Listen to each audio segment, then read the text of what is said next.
business or corporation that's regulating this. This is a takeover since the war on terror came to pass, and it's a bogus, phony war.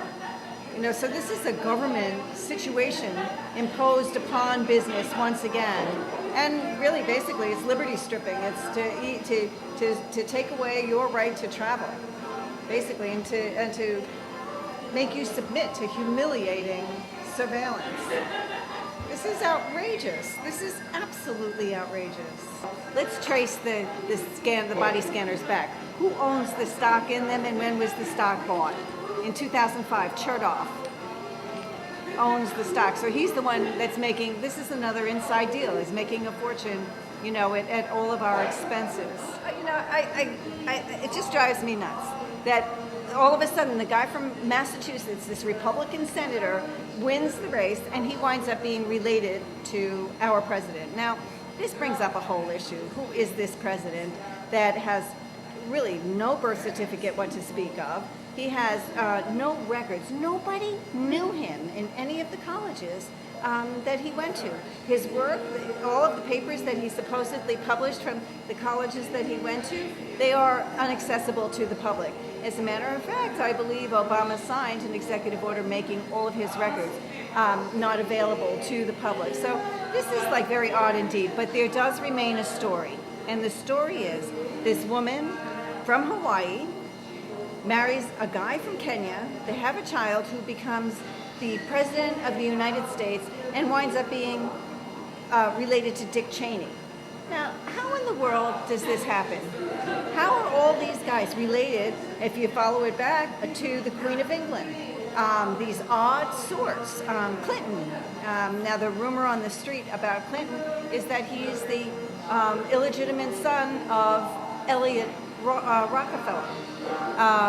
Hitler, Hitler is considered to be the illegitimate son of a Rothschild. Now, I know it sounds a little odd, but when you start doing research and digging into I know, but it may to some people, when you start doing research into this, you dig up that Hitler's mother worked in the Rothschild household, and as a matter of fact, the supposed father, the supposed real father, had no access to the mother for long periods of time. She gets pregnant, has Hitler, and then all of a sudden he winds up pretty much doing the same thing I guess Obama's doing. But it's all in the family. Then you have, a thought occurs to me that all of the inbreeding between these elites may have something to do with the need to go outside of their own, say, bloodstream and find other people that may have some kind of blood that they like. I don't know what that might be, but and then procreate with them and have these intelligence modeled children. When you take a look at Obama's mother's background, she worked for Timothy Geithner. Look at that. Oh my goodness. Her entire history is through the Ford Foundation and the intelligence arms. It looks like Obama, when you start digging behind all the rhetoric about all of his community activity, you're going to find the arm of the CIA involved. Attempt to consider all possibility and all viewpoints as much as possible with everything. No matter what, try to consider it, even though it's hard, even though it's comfortable to just believe what you normally do and your normal bias. Try to consider other viewpoints. So as we have this time available on Portland Community Media, we will use our voice as our weapon of choice, and we will utilize internet radio to plant seeds on a larger scale than just simply the local level. And I know there's a lot of concern about the internet dying. I mean, there's even a new report out right now about the United Nations talking about the potential for setting up some sort of a situation where you have to have a license to have a website. And so there's definitely some changes coming in the future that has a lot of us really worried that rely on the internet to get this information out. YouTube and other websites that allow for free people to receive information like this, to hear about different ideas outside of the mainstream box of reality.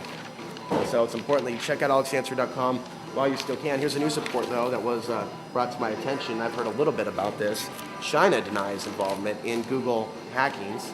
China has sharply rebuked the United States denying involvement in any internet attacks and defending its online restrictions as lawful after Washington urged Beijing to investigate an attack against Google. And Google, by the way, is saying, we're not evil. We're going to be stepping out of China.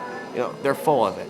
They are evil. Even Steve Jobs of Apple said that. They've already engaged in censorship and showed the American people that they're willing to do that. They're willing to build a firewall of China. Google is claiming that they left China because they were upholders of free speech and they didn't want to censor according to what the Chinese government wanted anymore.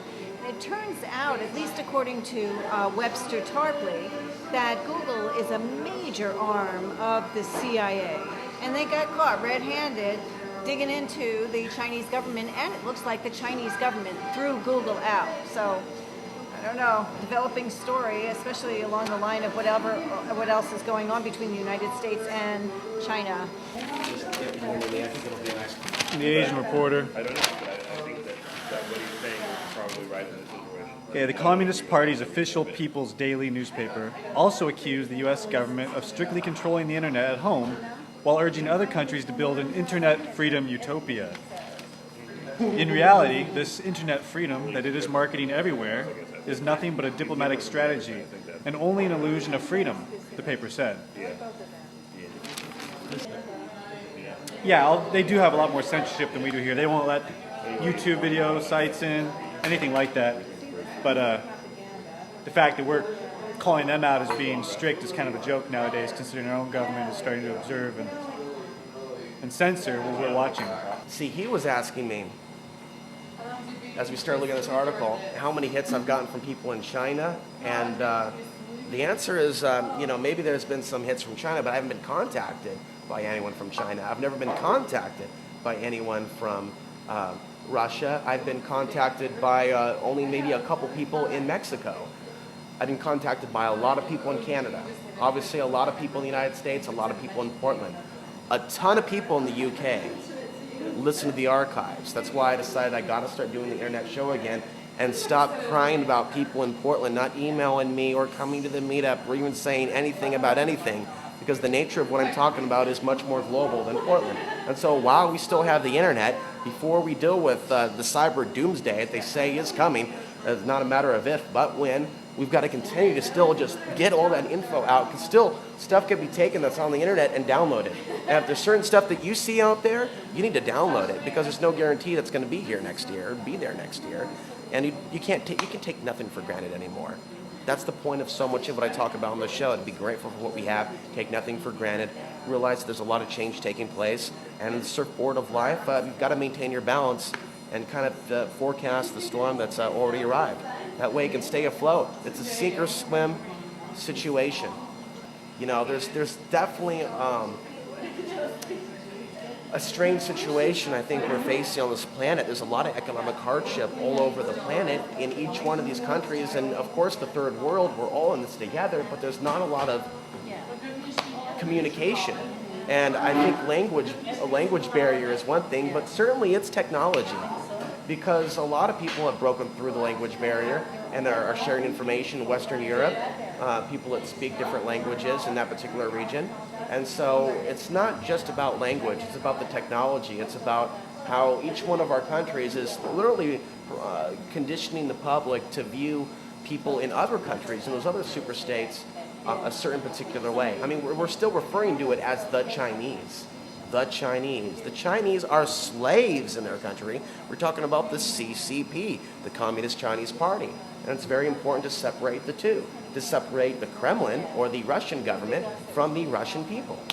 And so as long as we can do that and separate the power structure from the people, hopefully the people can come together, but it's going to take a lot of work to bust through all these different walls that are out there, physical ones and technological ones.